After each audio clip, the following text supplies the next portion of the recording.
My motherboard had a link that took me to a YouTube video that said I need to put this RAM in slots 2 and 4. So I'm gonna go ahead and do that now. Don't ever force RAM like that, not lined up. We need to flip it around, push down firmly,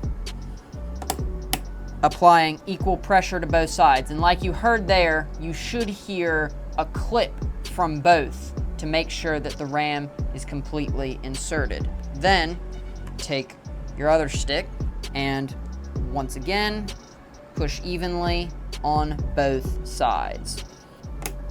There we go. Got both of them to clip.